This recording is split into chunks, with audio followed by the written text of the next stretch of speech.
के बराबर, औरों से मेहनत ज्यादा करता हूँ, एनर्जी मेरे में ज्यादा है, औरों से ज्यादा ज्ञान है मेरे अंदर, तो मैं क्यों अपने आप को विकलांग मानूं?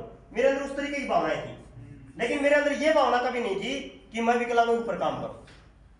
लेकिन काम करने की कब नौबत आई, जब मैं स्कूल कॉलेजों में गया और यूनिवर्सिटियों में गया, देखा कि जो पढ़े लिखे जो विकलांग हैं, सब कुछ उसके पास होने के बाद भी उसके पास एक चीज नहीं है, मान सम्मान नहीं है। यो जो दर्द है ना, इस दर्द ने मेरे को रोड पे लेके आया, और ये दर्द मेरे को ये कहा कि हाँ, जिंदगी में कुछ करना चाहिए, जहां विकलांगों को मान सम्मान मिले, उसको मान सम्मान और गरिमापूर्ण जीवन जीने के लिए गर्व के साथ सीना तान के खड़ा हो जाए कि हाँ, मैं इस देश का नागरिक हूं। ये दिमाग का हिस्सा ने मेरा जीवन बदल दिया। जब मैं छोटा था, उसने मेरे अंदर पैसे की इतनी भूख थी कि मैं इतना पैसा कमाऊंगा, इतना पैसा कमाऊंगा कि मेरे पास इतना बड़ा मकान होगा कि मैं किसी दरवाजे से निकलूं, आगे गाड़ी, हर सुविधा मेरे को आगे मिले। लेकिन जैसे ही मैं समाज को समझने की दृष्टि में चला, किताबों को पढ़ता गया, संसार को समझता गया और बाहर निकलता गया, तब पता लगा कि पैसे से भी आगे एक जिंदगी और है जो बहुत जरूरी है, और उस जिंदगी के ऊपर जो विकलांग है वो निचले हाशिए पे है, उसके बारे में कोई नहीं बोल रहा, कोई भी नहीं बोल रहा। तो क्या हमें इकट्ठे होकर बोलना नहीं चाहिए? जब दिमाग में आ कि हमें संगठित होना चाहिए, बोलना चाहिए, अपने हाथों के लिए लड़ना चाहिए, उसके लिए कितना ही त्याग जीवन में कर देना चाहिए, वो कम है। हॉकिंग स्टीफन आप सुनते हो, किसी ने सुना है? Stephen Hawkings, Stephen Hawkings chair पे रहता था, उसके हाथ पांव काम नहीं करते थे, सिर्फ दिमाग काम करता था, हैंडीकैप था। और ये जो आकाश गंगा आप किताबों में जो पढ़ते हैं, आकाश गंगा क्या होती है, ये तारामंडल क्या है, उसने उसकी खोज करी थी। ये सिर्फ उसके दिमाग चलता था, और वो दिमाग कंप्यूटर में लगा रखा था, जो भी सोचता था वो स्क्रीन पे दिखाई देता था। उसकी रिसर्च में वो चीजें आती थी, और उसने पूरा तारा ग्रह को खोजा, तारामंडल को, कि वो संसार कैसे चलता है।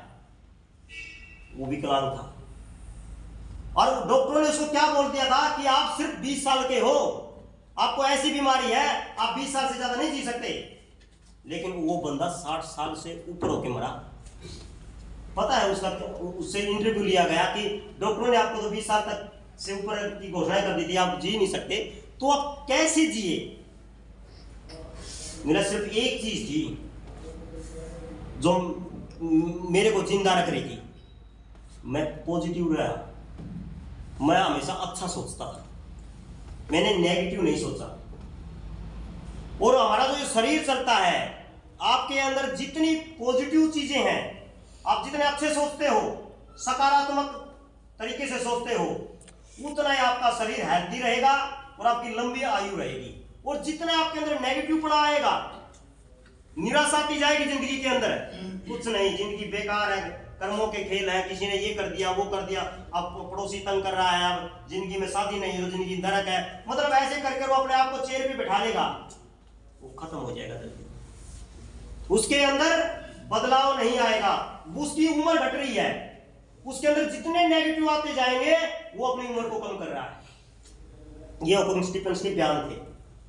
अनुला मैंने इसलिए मात दे पाया बीमारी को कि मेरे अंदर पॉजिटिव रहा, नेगेटिव नहीं रहा। यदि मेरे को यह भय होता कि तुझे 20 साल तक जिंदा रहेगा, उसके बाद तू मर जाएगा, और मेरे अंदर वो डर रहता, वो भय रहता, और मैं उसको निराशा मेरे अपने जिंदगी को जी लेता, शायद मैं मेरी पूरी 20 साल की उम्र भी नहीं निकाल पाता, उससे पहले ही मर जाता मैं। तो ये एक इतना बड़ा विकलांग साथी दुनिया पे सितारे के तौर पे किताबों में आज भी वो छपता है, तो ऐसी थोड़ी छपा है। वो अकेले, उसके पास पैसे तो नहीं। क्या था आंदोलन? भ्रष्टाचार के खिलाफ ही तो था, लेकिन वो आंदोलन का जो रूप लिया उसने, उसको रीड करने वाले थे वो तो कुछ ही लोग थे। पूरे मूवमेंट को, पूरे भारत के जो मूवमेंट को संभाल रहे थे वो 6-7 लोग तो थे, वही 6-7 लोग थे, सो पूरे भारत के वो उसको संभाल रहे थे। लेकिन उन 6-7 लोगों की समझ एक थी, उनको पता था वो दिन दिन रात रात 10-10 दिन 15-15 दिन तक लगातार बैठ के और ये सोचते कि हमें संगठन को, ये आंदोलन को दिशा क्या देनी है। क्या होना चाहिए, इसमें से क्या निकल सकता है। जब आप इस तरीके से संगठनों के बारे में करोगे तो आपका संगठन दौड़ेगा ना कि चलेगा। जब आप अब तो आप ये सोचते हो कि मैं 100 रुपए क्यों लगाऊं, क्या मिलेगा इसमें लगाने से और मुझे क्या फायदा होगा। जब आपकी ये जरूरत ना हो कि आपकी जरूरत ये हो जाएगी कि भाई मैंने लोगों का भला करना है और मेरे हाथ से करना है, उसमें लोगों का तो भला होगा ही होगा, मेरा भी उसके साथ ही भला होगा, तो फिर आप इस चीज को कभी भी आपका सवाल नहीं पड़ेगा। मैं इस विकलांग मंच में काम, जब से मंच बड़ा है इस विकलांग मंच में काम कर रहा हूं, मैंने आज तक भी संगठन के माध्यम से कोई काम नहीं करवा मेरी जिंदगी का, एक काम भी इस संगठन के माध्यम से मेरा काम नहीं हुआ है। और मेरे घर पे जाके मेरा बैकग्राउंड देके कहीं पर भी आप सर्च कर लेना, एक जगह भी कोई प्रशासन से मैंने कोई मदद मांगी हो मेरे लिए इस संगठन के माध्यम, इस संगठन नाम लेके कोई मैंने कोई काम करवाया हो, कहीं पर भी आपको रिकॉर्ड नहीं मिलेगा, क्योंकि मेरे चीजें समझ में आई हैं। और ये समझ कैसे आई मेरे अंदर, मैं इंजीनियर हूं, बिल्डिंगों के, इनकी कोठियों के नक्शे बनाने का मेरे को कोर्स कर रखा है, ये रोडों का, ये रोड बनते हैं इनका मैंने कोर्स कर रखा है, आर्किटेक्चर जिसको बोलते हैं। और इसका कोर्स करते हुए मेरा नंबर पड़ गया था चेन्नई, मैं चेन्नई चला गया। पहले मैं कोर्स किया, फिर मैं कॉलेज के अंदर गया और कॉलेज की दुनिया देखी, फिर उसके बाद मैंने आर्किटेक्चर का ऑफिस खोला हिसार के अंदर, वहां पर मैंने ये नक्शे बनाए बिल्डिंगों के। उसके बाद 2 साल के बाद फिर मेरा नंबर पड़ गया चेन्नई, फिर मैं चेन्नई चला गया। चेन्नई जाने के बाद फिर मैंने देखा कि मैं बाहर भी निकल सकता हूं, मैं हरियाणा से बाहर भी आ सकता हूं।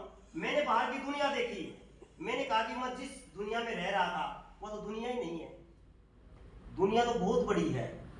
और इस दुनिया को पढ़ने के लिए, इस दुनिया को देखने के लिए हमें पैसे के साथ साथ दिमाग की बहुत ज्यादा जरूरत है। कई बार पैसा बहुत होता है लेकिन उस पैसे के चक्कर में घर से बाहर तक नहीं निकल सकता हूं।